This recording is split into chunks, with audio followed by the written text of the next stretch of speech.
일본의 경제보복의 일환인 대한민국 수출 규제 조치 이후 도쿄올림픽 보이콧에 대한 목소리가 연일 높아지고 있습니다. 도쿄올림픽에 대한 의무는 수출 규제 이전부터 존재하고 있었습니다만 일본의 경제보복 이후 불매운동과 맞물리면서 더욱 조명됐습니다.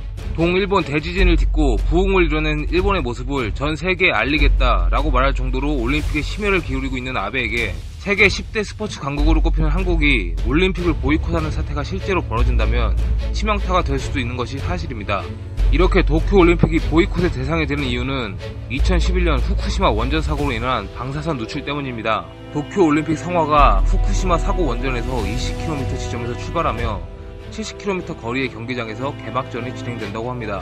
아베 정권은 방사능 오염에 대해서 심각하진 않다, 철저하게 국가적 차원에서 통제되고 있다고 얘기하고 있으며 아베가 직접 보호장비 없이 원전 사고 지점을 방문하기도 하고 일본 방송에서는 후쿠시마산 식품 먹기 캠페인 등도 벌이고 있습니다.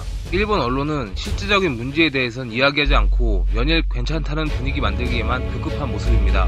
심지어 도쿄올림픽 조직위원회는 선수촌 음식에 방사능 피해 지역에서 자란 식자재를 사용하겠다고 발표까지 했습니다. 이렇듯 일본 정부는 방사능 오염이 전혀 문제될 것 없듯이 말하고 있지만 실상은 전혀 다른 양상을 보여주고 있습니다. 후쿠시마산 식자재 먹기 캠페인에 참여한 일본 연예인들은 내부 피폭 진단을 받고 백혈병에 걸리거나 죽은 경우도 있었고, 일본의 한 블로거는 도쿄 내 공원들의 흙을 채취해 방사능 검사를 한 결과 기준치를 크게 상회하는 결과가 나왔습니다. 검사를 한 흙은 폭발 원전에서 직선거리로 200km 이상 떨어진 위치에 있던 것으로 알려져 일본에서도 큰 파문을 불러왔습니다. 일본만 부정하고 있는 이런 방사능 오염 실태는 한국뿐 아니라 전 세계적으로도 큰 이슈입니다. 호주의 한 방송은 일본 열도의 방사능 위험성을 집중 조명하며 후쿠시마 원전 사태의 심각성을 알리기도 했습니다.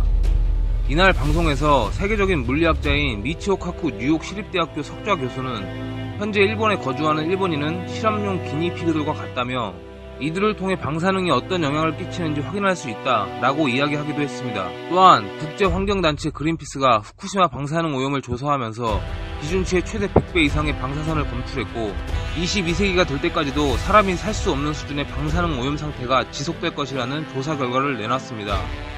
이뿐만이 아니라 수많은 국제 언론과 민간단체가 일본이 방사능 오염에 대하여 경각심을 가져야 한다고 이야기하고 있지만 일본은 자국 방사능 연간 피폭량 허용 기준을 멋대로 올려가며 눈 가리고 아웅식의 대응을 하고 있는 중입니다. 이에 대해 UN 인권이사회는 아베 정부가 자국의 피폭 허용 기준을 세계 기준보다 무려 20배로 올려놓은 데 대해 강하게 비판까지 했습니다. 일련의 상황들을 보면 일본의 올림픽 개최는 처음부터 있어서는 안 되는 일이었습니다만 결국 일본은 올림픽 유치에 성공했습니다. 하지만 이번 화이트리스트 배제 조치로 인한 한일 간의 갈등과 맞물리면서 도쿄올림픽은 심판대에 서게 됩니다. 국내 언론은 방사능 올림픽이라는 타이틀을 내세우고 수출 규제에 대항해 일본을 압박하고 있고 청와대 게시판에는 국민청원까지 올라왔습니다. 물론 올림픽 보이콧이 현실적으로 많이 힘들다는 게 국내외 대부분의 의견이지만 상황이 언제든지 변할 수도 있는 것도 사실입니다. 한일 간의 갈등이 앞으로도 더욱 심해진다면 올림픽 보이콧에 대한 움직임은 지금보다 더 활발해질 것이고 그러한 움직임들이 기존의 국제사회가 가지고 있던 방사능 문제와 접목하여 국제사회 전체로 확산된다면 도쿄올림픽으로 세계 리더국 부상을 노리는 아베 정권에게 큰 타격을 줄 것입니다.